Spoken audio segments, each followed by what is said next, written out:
Hay muchos temas, por eso me da mucho gusto saludar a los maestros, ya llegaron ambos. El maestro Paco Cruz, más de 47 años en el periodismo, autor de una larga lista de libros, libros como Las Damas del Poder y García Luna, El Señor de la Muerte, sus más recientes libros, y libros de referencia como Tierra Narca y La Guerra que nos ocultan, que está a punto de cumplir 10 años. Y saludo también al maestro Jaime Hernández, décadas como corresponsal mexicano en el extranjero, corresponsal de guerra, fundador y conductor de su espacio en YouTube No Apto para Cínicos, que hay que respaldar de lunes a viernes de 1 a 3 de la tarde, tiempo de la Ciudad de México, ahí dando la batalla con Hildy, su compañera de vida, en No Apto para Cínicos, en donde también pedimos los likes, pedimos las suscripciones y pedimos el apoyo económico. Para darles la bienvenida, les recuerdo que estamos esperando sus likes para mover este algoritmo tan derechizado de las plataformas. Bueno, pues aquí, en donde hablamos como los chayoteros no se atreven, no les interesa o no les conviene porque no van a morder la mano que les da de tragar, sí les recordamos que es muy, muy importante esto que no cuesta, pero sí cuenta. Si le quitan el like, vuélvale a dar like. Si le quitan la suscripción, vuélvase a suscribir y active la campanita para ver si estos cabrones de YouTube de una vez por todas envían las notificaciones cuando estemos transmitiendo en vivo y en directo o estemos subiendo videos. Mi querido Paco, gracias por tu paciencia. Mi querido Jaime, gracias por tu paciencia, pero hay muchos temas, muchas declaraciones. Usted dice, maestro, sírvase del buffet para arrancar. Fíjate, Vicente, buenos días. Jaime Hernández, buenos días a toda la familia sin censura, buenos días. Vamos a acaparar el micrófono porque si se lo damos a Jaime, ya ves que luego nos lo quita. Entonces, pero no, bueno, es que hay, fíjate. Ahí los dejo.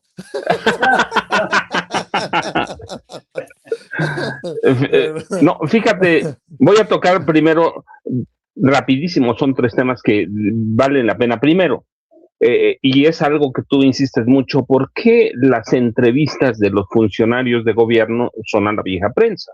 ¿Sí? Aunque tú los nombres, yo los nombro de como me acuerdo, como me salen. Primero, Marcelo Ebrard Casaubon, ¿sí? Omar García Harfuch, Roberto Velasco, Ricardo Monreal Ávila, la misma Luisa María Calderón Hinojosa. ¿Por qué? Pues hay una razón. Les interesa. No, Luisa María Alcalde, no me vayas a confundir a la presidenta de Morena con Cocoa, cabrón. Luisa María Alcalde Luján.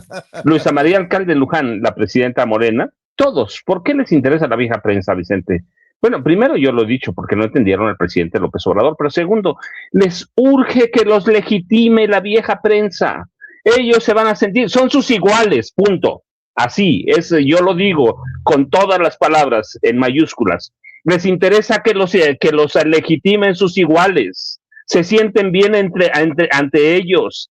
Sí, lo que desconocen o sí saben, pero le hacen al cuento, es que esos viejos periodistas, el día que puedan, por unas monedas, porque esa es la historia, no lo estoy hablando de adivinando, esa es la historia. Esos viejos periodistas, el día que tengan unas monedas, les van a dar unas patadas en sálvase a la parte y los van a traicionar. Pero a estos funcionarios les urge que la vieja prensa los legitime. Entre ellos se sienten entre sus iguales. Así, punto. No tengo, a mí no me interesa, yo no hago entrevistas, yo no hago nada, yo hago libros y estamos aquí, pero hago análisis. Y lo que he visto después de que se fue el presidente López Obrador es eso. Luisa María Alcalde Luján, a Ricardo Monreal, al que tú pongas, Vicente, yo te decía Omar García Harfuch, Roberto Velasco, que tú dices, le he pedido las entrevistas cuántas veces y a dónde va. Va con los Ciro, con los López Dóriga. ¿Por qué? Porque quiere que lo legitimen. Porque quiere que Uresti los legitime, que Ciro los legitime, que los viejos intelectuales, Enrique Krause, esos viejos intelectuales los legitimen, aquellos que recibieron dinero de los gobiernos priistas y panistas, que se hicieron millonarios y que trabajan en medios, que se hicieron millonarios, lo mismo, lo que tú quieras, ¿va? Son ellos mismos. Así lo digo con esas palabras, Vicente. Por eso les urge ir con ellos, por eso se apuntan para darle las exclusivas, porque solamente están convencidos que esos medios son influyentes, no han entendido lo que pasó en el 18, no entienden lo que pasó en el 24. Y qué bueno que no lo entiendan, pero el día que esos viejos periodistas reciban una lana de más de alguien más, les van a dar una patada en las nalgas. Y van a descubrir que esos medios, el presidente López Obrador lo hizo muy a tiempo y entendió la comunicación y ¿qué hizo? Yo voy a decir con una palabra o con dos, son 3 benditas redes sociales. Pero no entienden, así que ahí lo dejamos, porque para mí, de Luisa María Alcalde Luján a Omar García Harfuch y Marcelo Ebrard o Monreal, son iguales a los viejos periodistas, son los mismos, se sienten bien ante ellos, se sienten identificados. Hasta ahí, porque hay muchos temas. Luego lo otro, mira que sí hay que insistir, con el Comité para Combatir las Desapariciones Forzadas de la ONU, lo voy a decir, lo que hace el comité es extrapolar cifras, números. Ahora, ¿es válido? Sí. La extrapolación es un método científico, si se hace bien. Pero aún haciéndolo bien, la extrapolación no es infalible, comete muchos errores, muchos en el camino. Eso está demostrado, porque además la extrapolación se usa más para las ciencias empíricas. Química, geografía, economía, biología, a donde hay prueba y error. Si tú haces la extrapolación bien, lo que haces es encontrar lo que está pasando. Pero lo que hicieron estos tipos, y yo te lo puedo decir, pues yo hago mucha extrapolación para evitar problemas, hago extrapolación, pero luego hago trabajo de campo. Y lo que estos tipos del comité hicieron, bueno, vinieron a trabajar entre 2007, ¿no? 2009 y todo el gobierno de Peña, hasta 2019. Lo que hacen es tomar todas las cifras, ya dijimos ayer, de 4 estados.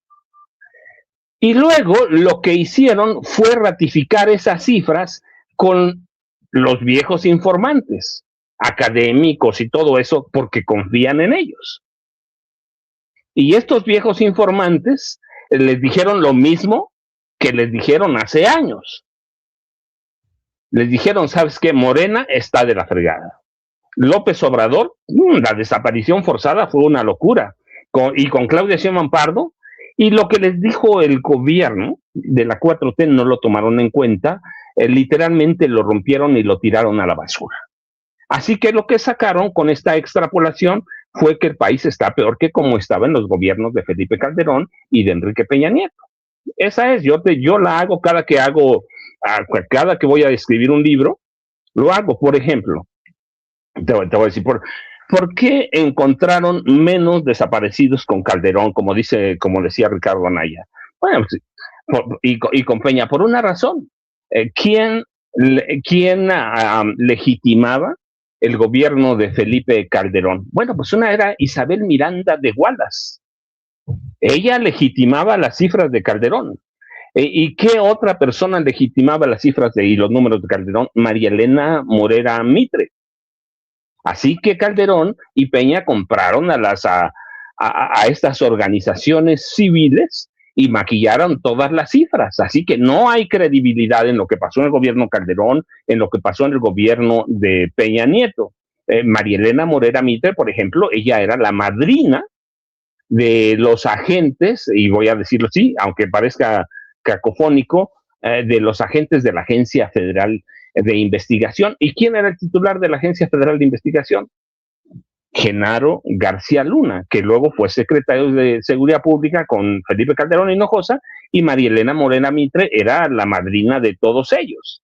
Así que tienes María Elena Morena Mitre y sus organizaciones tapaban todo lo que hacía Felipe Calderón y Genaro García Luna. Bueno, su organización recibía dinero por millones de pesos, puedo decirlo, por millones de la Secretaría de Seguridad Pública.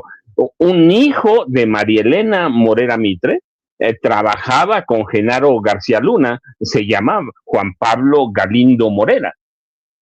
Y la señora Wallace, pues ya lo sabemos lo que hacía.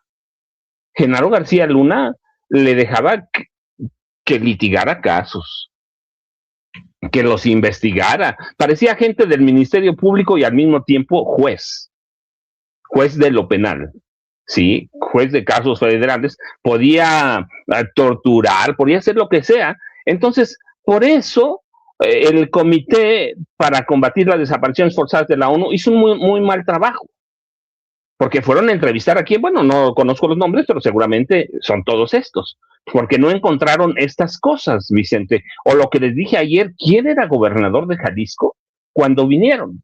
Un panista. Bueno, un panista dijo que iban a votar en contra de la ratificación, como Ramírez Acuña. O sea, con Ramírez Acuña todo era perfecto, ¿no? En Jalisco. Y ahí nace que el cártel de Guadalajara, y sigue con el PRI, con el PAN, luego otra vez con el PRI, ahora con Movimiento Ciudadano, pero lo que hacen es eso. ¿Quién era gobernador de Coahuila? Hoy es uno de los priistas más influyentes, Rubén Moreira Valdés. Ayer lo dijimos, ¿quién era el fiscal de Nayarit? Edgar el Diablo Beita, y Sandoval era el gobernador. ¿Y qué hicieron ellos? Negociaron con el cártel Jalisco Nueva Generación para Felipe Calderón y para Genaro García Luna. Así que lo que hacen es un trabajo desaseado, Vicente, porque consultan a las fuentes que consultan todos los de estos. Mira, este tipo que es verdaderamente es el Diablo Beitia. Este tipo desaparecía personas a nombre del Estado, para el cártel Jalisco Nueva Generación, a nombre de Sandoval, que era el gobernador, las desaparecía, las torturaba, las extorsionaba. Hay que ver Nayarit cómo estaba. Lo que hacen estos tipos es consultar a los viejos intelectuales, por ejemplo, Sergio Aguayo. Y ahora, bueno, lo dejan en el 2017, ¿sí? 2019, discúlpame, lo dejan en 2019, y de ahí extrapolan las cifras entrevistando a los mismos. ¿Qué te van a decir estas personas? Yo te decía, por ejemplo, Sergio Aguayo, muy cercano a Genaro García Luna, y nunca investigó a Genaro García Luna. Así, ¿y qué te podía decir María Elena Morera Mitro? Hay que ver lo que dice hoy también. Entonces, claro que cuando tú haces eso, pues descubres que la desaparición es peor, pero es un trabajo sesgado, es un trabajo mal hecho, es un trabajo descuidado, y luego cuando ves, yo ayer le citaba a este tipo que es ecuatoriano, que pertenece al comité, él dice, es muy difícil probarlo. Pues entonces sí, como presentaron esto, probaron lo de Calderón y de Peña, pero los dejan, sí, los mencionan todo, pero pueden llevar a la Corte Penal Internacional, por ejemplo, ¿sí? Pero es un trabajo sesgado. Así que con esos temas yo digo, podemos entrar y darle paso al maestro Jaime Hernández, porque me gana el tiempo, pero oye, creo que con eso abrimos bastante bien, Vicente y Jaime. Buen saque, pero antes de que, a ver, ya se está frotando las manos, Jaime, déjenme echarles a perder el cafecito, el atolito. Perdónenme ustedes por hacerlos, a usted que nos está viendo y escuchando, escupir el huevito con frijol que se está aventando esta mañana de jueves, que rápido se está yendo la semana. Ya tenemos el discurso con traducción y ahí va con todo el sarcasmo del mundo, porque en algunos momentos sonó a Peña Nieto, Lili Téllez en Estados Unidos.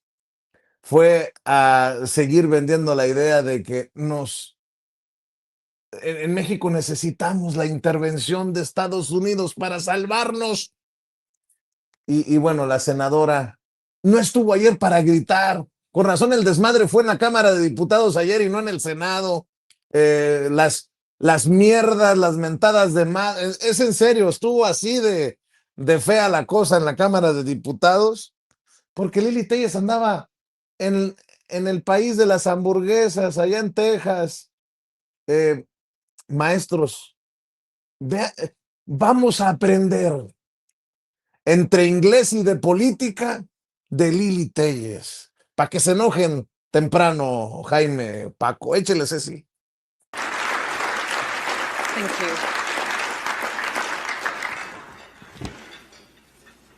Thank you. Distinguished members of the Texas Public Policy Foundation, dear friends of Patria Unida, thank you for your support for me to be able to be here to speak with you. Ladies and gentlemen, I warned that Mexico was drifting away from the free world and sliding into a new and dangerous kind of regime, one in which socialism, corruption, and cartels merge into a single power structure. Mexico is not simply going through a crisis of national security. It is undergoing a regime change, an experiment in building what I call a socialist mafiocracy, a system in which authoritarian politics, an omnipresent state, and narco-terrorism are fused into one. And yes, this is happening on the southern flank of the United States. Let me start from a shared reality. The fentanyl epidemic in this country is not just a statistic for us. The same structures that flood American streets with drugs are the ones that turn Mexican towns into war zones. The chain is one and the same. Armed terrorist groups, corrupt politicians and officials, transnational networks, and finally, devastated families on both sides of the border. One of the clearest examples of this hemispheric threat is the Jalisco New Generation Cartel, led until recently by Nemesio Ceguera Cervantes, known as El Mencho. This organization evolved from a drug trafficking group into a multinational enterprise of terror and a parallel authority in Mexico. It not only managed global supply chains of fentanyl and other drugs, it also acts as a de facto authority in many regions of Mexico. Cartels like these decide who can run for office, who can open a business, and even who is allowed to live in a given town. They collect taxes through extortion, they control strategic routes, and they maintain militias prepared to conquer and defend territories. But they are not invincible. On February of this year, El Mencho was finally killed by the Mexican military in an operation in Jalisco supported by the United States intelligence that helped pinpoint his exact location. He is dead, but his cartel's operation is still thriving in alliance with Morena's government. It is impossible not to ask why, after so many years of suffering, violence inflicted by this cartel, did the Mexican authorities finally decide to go after him, only when President Trump put sustained pressure on our government? The answer is simple.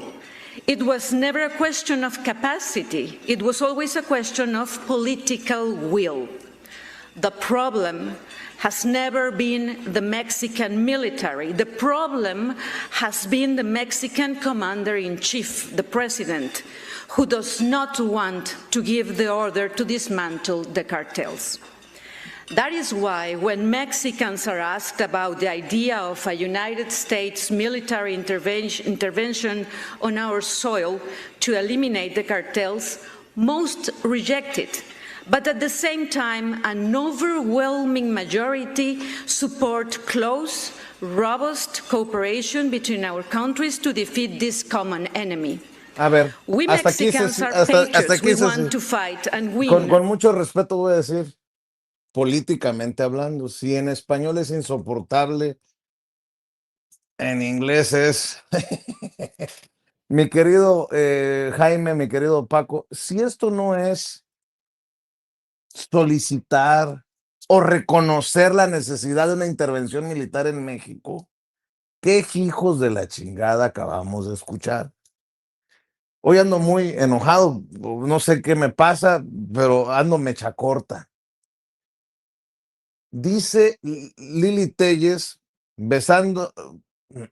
perdón, tirándole la alfombra roja a Donald Trump, que la eliminación del Mencho fue porque se enojó Trump y porque lo ordenó Trump.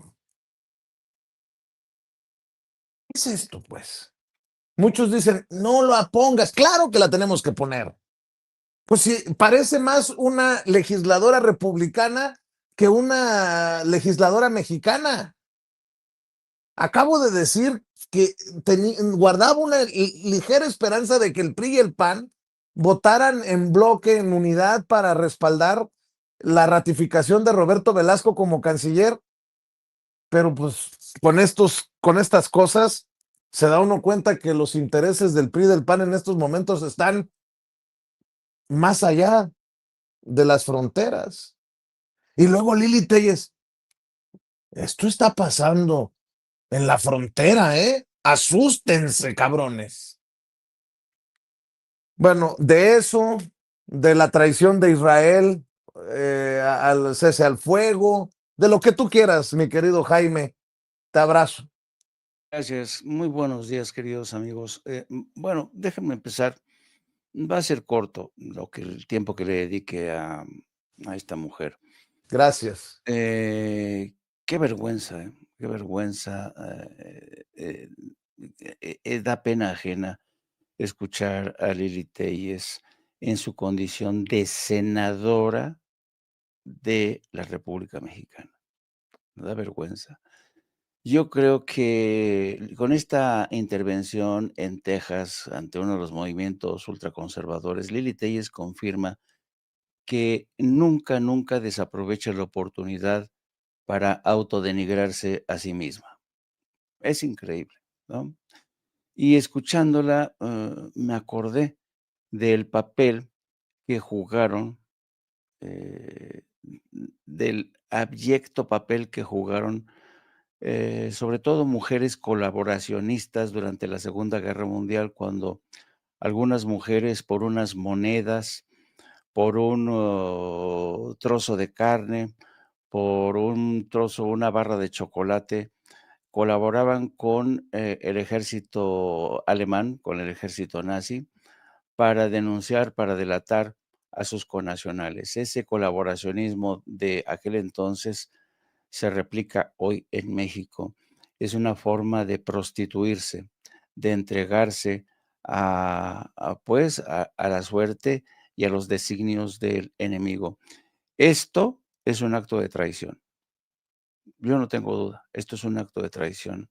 Traición a la patria. Traición a la patria. Y otra cosa, porque ayer presentaste el video en el que ella se estaba esmerando en pulir su discurso que iba a dictar. Y ella decía ya, de antemano decía, esto no es ir en contra de México, esto no es ir a hablar en contra de México. Pero, ¿qué es lo que acabamos de ver? Eso es una alta traición, ¿no? Y luego tiene dificultades o intenta hacerle el caldo gordo a Donald Trump, un poco diciendo que si el gobierno de México, el ejército mexicano, aceptó entregar o ejecutar al Mencho, fue porque Donald Trump así lo decidió. Y esto es atenta, por eso es un acto de alta traición, atenta contra la credibilidad de una de las instituciones que goza en México del más elevado índice de aceptación. Me refiero al ejército mexicano. Un ejército que ha entregado grandes cantidades de cuota de sangre, de vidas de sus efectivos en esta lucha sin cuartel contra los cárteles de la droga. ¿Se dan cuenta de la inconsciencia? ¿Se dan cuenta de la desvergüenza de esta mujer entregada a los intereses de Estados Unidos, de Ricardo Salinas Pliego, entregada a los intereses de los enemigos de México? Yo creo que este tema merece un análisis aparte, porque yo creo que sí se constituye aquí un delito de alta traición contra México. Bueno, y en otro frente, voy a dar un rápido reporte resumen de lo que está ocurriendo, de lo que ha ocurrido. Desde ayer ya hablábamos de que desde un primer momento Israel no estaba dispuesto a aceptar las condiciones del cese de hostilidades pactado entre Estados Unidos e Irán. Un pacto que fue una tregua que fue apadrinada por China y por Pakistán, y en la que en primera instancia Trump aceptó los 10 puntos presentados por Irán, en la que se contemplaba el cese de hostilidades en todos los frentes que estaban abiertos, que habían sido abiertos por Israel y Estados Unidos, y en ese frente se incluía a Líbano. Bueno, pues ayer Estados Unidos e Israel se dieron el lujo de violar este acuerdo de este cese de hostilidades, bombardeando Beirut y asesinando en el proceso a 250 civiles. Es una masacre lo que ha ocurrido. Y hoy mismo, esta mañana, las fuerzas militares de Israel han reiterado que van a mantener la ofensiva en Líbano para contrarrestar el avance de Hezbollah, que sigue avanzando y que no va a dejar de avanzar mientras Israel siga bombardeando Beirut y el sur de Líbano. Así es que esta es una clara violación de las muchas. Esta violación al acuerdo se suma a un rosario de traiciones de Estados Unidos estando en la mesa de negociaciones. Estados Unidos traicionó a Irán mientras estaban sentados en la mesa de negociación 2 veces consecutivas. Esta sería la tercera. ¿Y por qué digo que también Estados Unidos? Porque ayer mismo vimos cómo Donald Trump se desentendía de los 10 puntos que planteaba Irán, que incluían 1, el alto al fuego en Líbano; 2, reconocer la soberanía de Irán sobre el estrecho de Hormuz, el control de Irán sobre el estrecho de Hormuz, que les permitiría cobrar un peaje de $2 millones por cada buque que cruzara por esas aguas. Y además prometía levantar las sanciones, prometía permitir que Irán prosiguiera con su programa de enriquecimiento de uranio. ¿Por qué? Porque no tiene derecho Israel ni Estados Unidos a prohibirle a Irán este proceso cuando Irán desde hace ya más de medio siglo dispone de capacidades nucleares, tiene aproximadamente entre 90 y 100 cabezas nucleares. Este programa nuclear de iraní se desarrolló desde hace mucho tiempo bajo la presidencia de John F. Kennedy. Menachem Begin le pidió a Estados Unidos que colaborara. John F. Kennedy se negó porque conocía a los sionistas. ¿Y qué es lo que ocurrió? Israel conspiró con algunos elementos de la CIA y entre ambos asesinaron a John F. Kennedy. Esto está documentado. Y ayer mismo sacó la reportera Maggie Haberman, que es una de las periodistas más talentosas del New York Times, junto con otro colega, un libro en el que detallan la forma en que se decidió que Estados Unidos entrara en guerra con Israel. Según detalla Maggie Haberman, llegó Benjamín Netanyahu acompañado por un grupo de inteligencia del Mossad, y entre todos ellos le hicieron una presentación en video con estadísticas, y le dijeron que la operación para derrotar definitivamente a Irán pasaba primero por un ataque masivo, bombardeos, que seguirían por un levantamiento espontáneo de los adversarios de los mulás. Se propiciaría un cambio de régimen y con eso ya prácticamente en cuestión de una semana conseguirían mandar a otra vida no solamente al régimen o al gobierno que nació de la revolución del 79 en Irán, sino que se podían poner a una persona que fuera más abierta, más amigable con Israel y Estados Unidos. Se mencionaba el nombre del hijo del Shah Reza Pahlavi, que nunca ha estado en Irán, que no tiene adeptos dentro del país. En fin, le vendieron esta fantasía. Y después de esta presentación, la mayoría de la gente que rodea a Trump, que le tiene pavor, John Ratcliffe, que es el director de la CIA, le dijo: señor, esto yo no veo nada claro, nos vinieron a vender humo, esto es lo que hace el Mossad, nunca llega con planes concretos que haya una certeza de que se van a cumplir. Y todo el mundo le dije, incluso J.D. Vance, que fue el que más se opuso, porque dijo, esto nos va a arrastrar un conflicto, porque yo sí creo que la respuesta de Irán va a ser devastadora. Y le dice J.D. Vance al presidente, yo es lo que pienso, pero si tú quieres, yo te apoyo. O sea, todos y cada uno de los integrantes del gabinete de Donald Trump se bajaron los pantalones y permitieron que Donald Trump, en su arrogancia y sobre todo empujado por Benjamín Netanyahu, iniciara un conflicto que tiene ahora en una encrucijada a Donald Trump. No sabe cómo salir del atolladero. Benjamín Netanyahu no acepta este acuerdo, lo sigue boicoteando, lo sigue dinamitando, y yo no tengo la certeza de que esta tregua va a llegar viva hasta el próximo sábado, cuando se supone que llega la delegación de Estados Unidos encabezada por J.D. Vance y que incluye, ojo, a Jared Kushner, el yerno de Trump, y al Steve Witkoff, un experto en negocios inmobiliarios, otro gran amigo de Trump que no tiene ninguna experiencia en diplomacia, nada, van a llegar todos ellos. Y ya se sabe que tanto Witkoff como Jared Kushner responden sobre todo a los intereses del gobierno sionista. Así es que en esas estamos. Y lo que tú mencionabas por adelantado, tras la ola de condena de los ataques que ha protagonizado Israel y sobre todo la decisión de Estados Unidos de atacar Irán, fue condenada por el Vaticano, por el Papa León XIV, y esta decisión encabritó al Pentágono y a la Casa Blanca.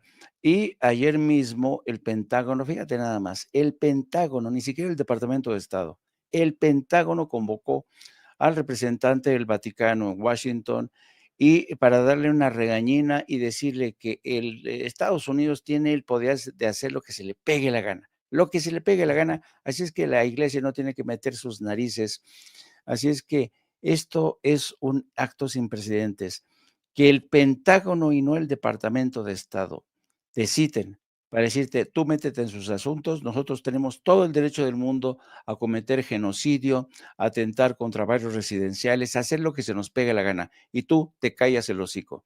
Así es que esto demuestra hasta qué punto el gobierno de Donald Trump está compuesto por una serie de fascistas, neofascistas, y que responden al mandato de un hombre que está enfermo de poder, que es un enfermo mental, y todos ellos responden, se arrodillan ante este loco que está dispuesto a incendiar el planeta. Por cierto, también malas noticias para Ricardo Salinas Pliego. El Tribunal Electoral desechó una denuncia. Ya ven que ha querido bajar un spot que circula Morena con la imagen de Ricardo Salinas Pliego.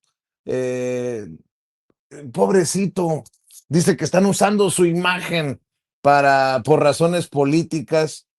Y bueno, pues ya el tribunal le dijo, bájale 2 yemitas a tu chocomil. Y bueno, pues ha de estar echando chispas Ricardo Salinas Pliego. El que estaba echando chispas anoche era yo, nada más por no dejar, Paco, para escucharte en segunda vuelta. Circula este video de una influencer. Es cuando dices tú, no mames, ¿para qué quieres el poder que te da tener una audiencia? En el caso de la audiencia diferente, inteligente, de Sin Censura, es muy diferente porque nos exige más y mejores contenidos. Pero este influencer, por allá en Yucatán, ¿cómo se llama este influencer? Elisa La Yuca. Ella solita sube un video espantando flamencos o flamencos, estas aves hermosas, bellas, Bueno, se metió a una área protegida y esta creadora de contenido hasta se burla. Ojalá, son flamingos, ¿no? Sí. Ojalá que la autoridad imponga la sanción con toda la severidad para que no haya pendejos como Vicente Serrano con su telefonito y su tripié metiéndose donde no debe. Si la hicieron de pedo porque Mr. Visto, no sé cómo chingado se llama, se metió a una pirámide con la venia de la autoridad en Campeche, pues ¿qué va a pasar con esto? Dicen que puede ser millonaria la multa, pero vi el video y dije yo, no mames, por favor, la autoridad tiene que sentar precedentes, imponer sanciones. Échalo, Ceci, el video. Estamos aquí en la manada de flamencos, vean eso, ¿cuántos hay? Un montón de flamencos, vean eso. Dicen que por acá no se debe de escuchar música, la verdad es que nosotros no sabíamos, pero vean cuántos flamencos hay. Un montón, se despertaron. ¿En que escucharon ayer igual? Se despertaron. Y vean cuántos son y siguen saliendo más, como una plaga de flamencos. Vean eso. Y se están yendo todos los flamencos. Vean eso. Y sale más y más y más y más. Tan preciosos, vean eso. Estamos disfrutando de esta vista bella. ¿Es o se hace? Como una plaga, dice. Y están saliendo porque pusieron la música a todo volumen. Y se emocionan. En fin. La autoridad tiene que, con mano dura, ponernos un hasta aquí en esos temas. O sea, meterse a una área protegida para espantar a los flamencos, nomás porque sí. Qué ignorancia. La ignorancia es cabrona, ¿eh? Es atrevida. Ahí está el caso de esta muchacha que le dicen la yuca. En fin, mi querido Paco, vamos en la segunda vuelta, por favor, con lo que usted diga, maestro.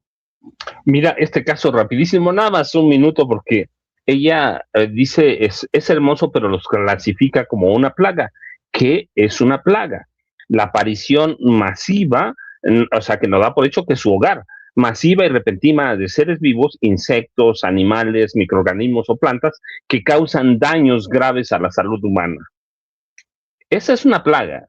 No lo digo no, tú, no lo digo yo, lo dijo ella. Son una plaga que causa daños al entorno. Entonces, sí, habría que tener mucho cuidado, pero como en este país cada uno hace lo que se le pega la gana, Vicente, y las autoridades de pronto están ahí en el espacio. Y luego lo otro, mira, es que estaba viendo el chat en vivo y siempre es interesante. Alguien por ahí dijo, es que van con los funcionarios de Morena, van con los viejos periodistas porque tienen a muchos seguidores. Y yo de pronto reflexiono y digo, que no recuerdan lo que pasó con López Obrador en 2018. Todos esos viejos periodistas, todos, no hay uno que no hubiera estado contra López Obrador, agrediéndolo, denostándolo. Todo el mundo estaba contra él. Estaban con Ricardo Anaya, con José Antonio Meade Curibreña, le daban el triunfo a ellos. Había encuestas, yo recuerdo, Loret decía, no, prácticamente Anaya va a ganar. Todos los medios estaban contra López Obrador. ¿Y qué pasó? En las elecciones de 2018 ganamos. Sé que esos medios fueron irrelevantes. Y el ejemplo más claro en 2024. Todos esos viejos comunicadores estaban contra la 4T y nace esa campaña de narcopresidente, con todos esos viejos comunicadores, al que le pongas, ¿qué pasó? Ganamos otra vez, sin necesidad de esos viejos comunicadores. Y yo insisto que es necesario ver en cuenta la irrelevancia de Loret, de López Dóriga, de Sergio Sarmiento, hay que verlos. Krause, Aguilar Camín, Aguayo. Además, el tema no nos lo estamos sacando de la manga, Paco. No, Acuérdense, claro. en el proceso interno para definir como candidata finalmente a la presidenta, hoy presidenta Claudia Sheinbaum, hubo un mandato para que en el proceso interno no se hicieran entrevistas con los medios de comunicación golpeadores y con los periodistas y comunicadores tradicionalmente chayoteriles. No me lo inventé yo. ¿En dónde quedó esto? Nada más era para el proceso interno. Si le hace tanto daño este periodismo como para decir en el proceso interno no está permitido por los jugadores y la jugadora en su momento ir a la cancha de estos personajes, a la que regresamos a lo mismo. O sea, ¿qué parte no hemos entendido? Pero bueno, nada más porque la gente piensa que uno se saca los temas de la manga y pues no, son cosas que venimos analizando, pues. Pero además, Vicente, lo que es que son irrelevantes y son corruptos. Y que el día que puedan, van a traicionar a estos funcionarios que los van a ver, que a los que les urge que los legitimen. Así que bueno, ahí debe quedar el tema. Luego lo otro, mira, el tema del magnate misógino, Ricardo Benjamín Salinas Pliego. No solo es este revés en el Tribunal Electoral del Poder Judicial de la Federación, pero además hay que recordarlo, él ya está en campaña. Él está en campaña, ya no es un magnate porque es dueño de mucho dinero, por lo menos $4,000 millones, es un magnate, pero ya está en campaña presidencial. Hay encuestas, no sé si son pagadas, yo supongo que sí, que lo dan como el precandidato más avanzado para representar al PAN en las elecciones federales de 2030. No sé si le va a alcanzar, pero bueno, pero ya lo dan, así que ya es candidato, ya está metido en la política. Pero hoy va a sufrir, Vicente, porque hoy también en la Suprema Corte de Justicia de la Nación se va a dilucidar aquellos amparos que promovió para que la UIF no lo investigue. Y es clarísimo que como está la situación, la Suprema Corte de Justicia de la Nación va a tirar los amparos y va a permitir que la Unidad de Inteligencia Financiera lo investigue por lo menos en los últimos 10 años, de tal forma que la Unidad de Inteligencia Financiera lo va a poder investigar a dónde está la lana, en qué paraísos fiscales, que es un tipo que mueve paraísos fiscales, prácticamente todos los días mueve su dinero. En España lo han documentado, nosotros lo hemos documentado, los papeles de Panamá.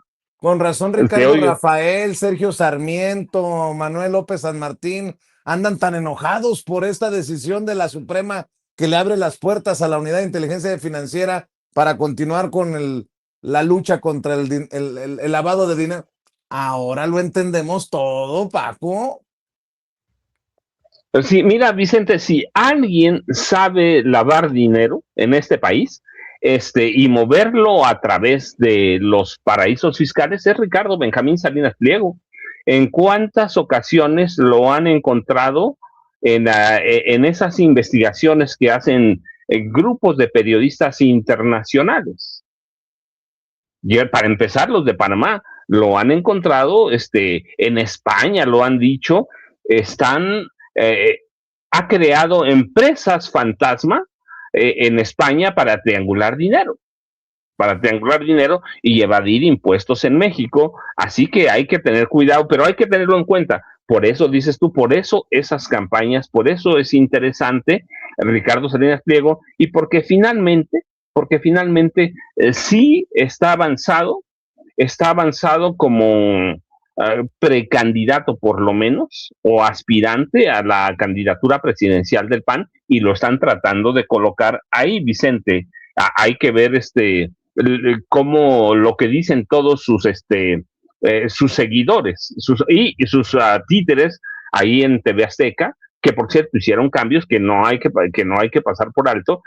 Fusionaron los noticieros de todo porque está en una crisis enorme. Así que Ricardo Salinas Pliego, nos guste o no, va a ser noticia por un buen rato, Vicente y Jaime. Mi querido Jaime, ¿con qué vas tú en la segunda vuelta? En la segunda vuelta, déjenme hincarle al diente al tema de Roberto Velasco.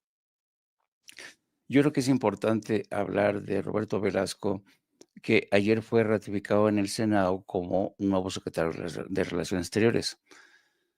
Hace exactamente por ahí de hace 13 años, Roberto Velasco, que tiene 38 años, se graduaba como licenciado en Derecho por la Universidad Iberoamericana.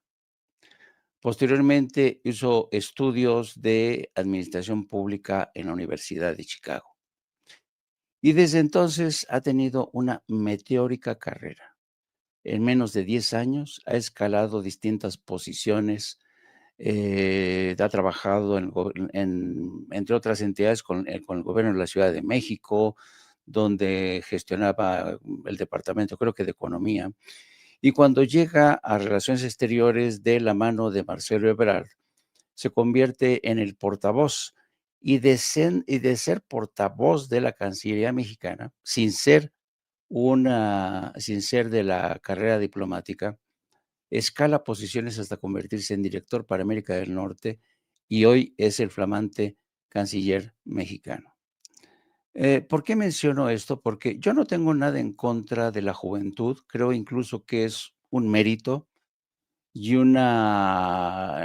hay que darle paso a las nuevas generaciones. La pregunta es, ¿hasta qué punto darle la oportunidad a un chico de 38 años que todo el mundo habla maravillas de él, lo presentan como el chico maravilla, que ha pasado a formar parte de este grupo de confianza de Claudia Sheinbaum, participando en negociaciones complicadas en materia de seguridad, en materia de economía, desde la Cancillería mexicana ante Estados Unidos? La pregunta es, ¿realmente Roberto Velasco puede llenar los zapatos de otros cancilleres mexicanos? Hablo de los buenos cancilleres, hablo de los cancilleres como el padre, el don Jorge Castañeda, el padre del alcoholizado Jorge Castañeda Jr. Ha habido grandes cancilleres mexicanos. La pregunta, Roberto Velasco, ¿está a la altura de las circunstancias? ¿Y por qué traigo también a cuento esto? Porque apenas ayer, en un artículo publicado en El País por Viri Ríos califica al actual gobierno de México, particularmente a Relaciones Exteriores, como un grupo de timoratos y acobardados que casi siempre se achican frente a Estados Unidos. En este artículo que titula Lecciones de Irán a México, Viri Ríos intenta hacer una comparación entre la gallardía, la valentía de Irán frente a Estados Unidos, una nación que ha dado muestras de un nacionalismo, de un amor por la patria, de una valentía sin precedentes. Viri Ríos hace una comparación de Irán frente a México y se pregunta, ¿por qué no somos más como Irán? ¿Por qué hasta ahora México se ha achicado, ha cedido todo frente a Estados Unidos, frente a un Donald Trump que nos ha hecho de todo? Nos ha obligado a controlar la migración, nos ha amenazado con aranceles, ha maltratado a políticos mexicanos, y hasta qué punto, y aquí me pregunto yo, hasta qué punto esta comparación de Viri Ríos de Irán con México es justa. Yo digo que no se puede comparar el caso de México con Irán. México, su proximidad geográfica con Estados Unidos, el hecho de que México y Estados Unidos, lo he dicho no una, sino muchas veces, sean como dos hermanos siameses. Estados Unidos con un gringo alto que devora hamburguesas, que se mete cocaína por la nariz, que se esnifa fentanilo, y del otro lado tenemos a el hermano chaparrito, frijolero, que le gusta el tequila, que de vez en cuando fuma su marihuana. Esos son dos hermanos siameses a los que es difícil de separar porque hoy comparten múltiples partes de su organismo, el cerebro, los pulmones, el estómago. Hablo, por supuesto, en sentido figurado, porque México y Estados Unidos comparten la seguridad fronteriza, comparten muchísimos programas en materia de lucha contra el narco, comparten también muchos tratados comerciales, aguas, planes de seguridad y contención con el Comando Norte, comparten pues una larga tradición de desencuentros, no siempre fáciles de resolver. México y Estados Unidos están condenados a entenderse y es difícil imaginar que México podría plantar cara frente a Estados Unidos en primer lugar, porque no tenemos un ejército que tenga vocación de invadir a otros, no tenemos el sistema militar de misiles que ha tenido Irán, nos aplastaría Estados Unidos, ¿no?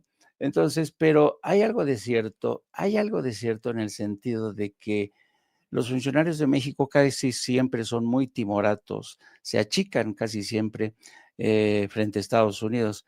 Y claro, también tenemos una prensa mexicana que le hace a cada rato el caldo gordo a Estados Unidos con vendidos, colaboracionistas, incluso políticos como Lili Telles, ¿no?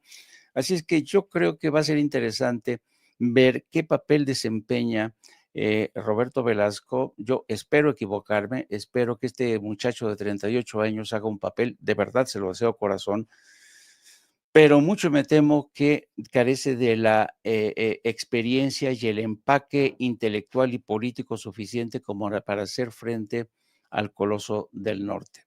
Bueno, y en otro punto, quisiera también rápido un repaso a las declaraciones de ayer de la presidenta sobre el tema del fracking para explotar reservas de gas.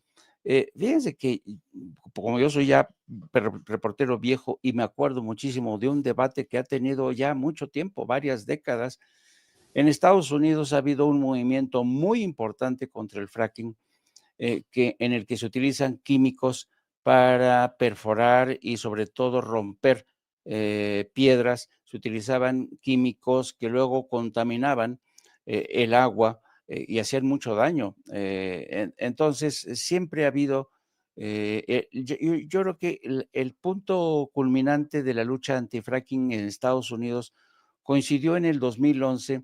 ¿Se acuerdan de aquel movimiento de Wall Street, Occupy Wall Street? En la Plaza Zuccotti de Nueva York, que hubo un movimiento muy importante que hermanó la lucha contra Wall Street y por otro lado la lucha contra el fracking. Pero han pasado ya desde el 2011 y desde hace ya varias décadas nuevos estudios que sugieren que el fracking podría realizarse sin dañar precisamente yacimientos acuíferos, y eso es por lo que está apostando Claudia Sheinbaum para aumentar nuestras reservas y sobre todo para pues convertir esas reservas de gas en beneficio de todos nosotros. Yo creo que la presidenta ha dado explicaciones suficientes como para decir que esta práctica se podría dar en caso de que un grupo de científicos expertos digan que ya no se corre riesgo alguno, que hay nuevas tecnologías para explotar esos yacimientos de gas, porque he visto que últimamente en toda la prensa ya empiezan a lanzarse contra el fracking, porque claro, siguen un poco en el tono del fracking tal y como se conocía anteriormente, donde no había tecnología para explotar estos yacimientos. Yo creo que la presidenta tiene razón en explorar esta vía que sin contaminar, sin hacer daño a las reservas de acuíferos, puede ser exitosa. ¿Quién anda por ahí, ¿Quién anda por ahí, Nico, Jaime? Nico, Ah, mira, es, lo, es mi lo jala- despertaste con los gritos. es mi jalacables. Bueno, estoy bien consternado. Póngame en pantalla, Ceci. Me- me- no solamente me bloqueó Pati Chapoy, sino que ahora puso sus comentarios en Twitter, o lo que era Twitter ahora X, protegidos. No puedo confirmar si es verdad o es meme lo que nos enviaron. En unas semanas empieza el recorrido, porque además no puedo ver ni fecha ni nada. Por eso no puedo confirmar la veracidad de estos mensajes. En unas semanas empieza el recorrido del señor Ricardo Salinas por todos los pueblos, comunidades y ciudades de todo México. Hay que apoyarlo, es el único que puede cambiar el rumbo del país. No lo dudo que sea cierto esto.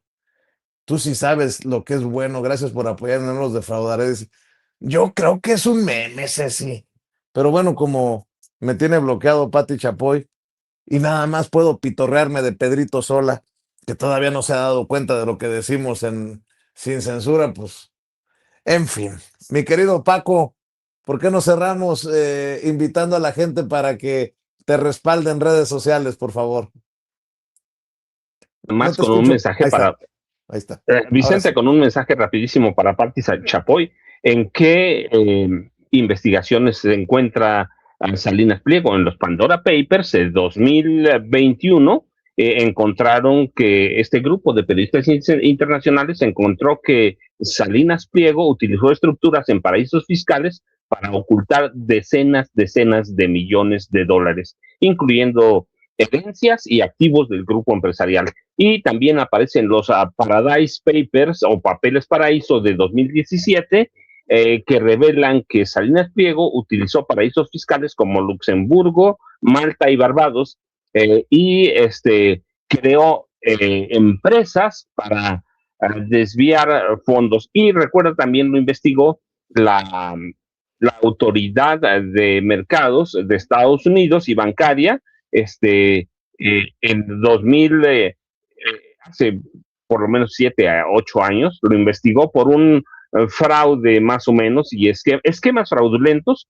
relacionados con algunas deudas que tiene. Y yo ya sabes, @Paco Cruz Jiménez en X, antes Twitter, Francisco Cruz Jiménez en Facebook. Vicente, nos vemos mañana tempranito o antes si pasa algo.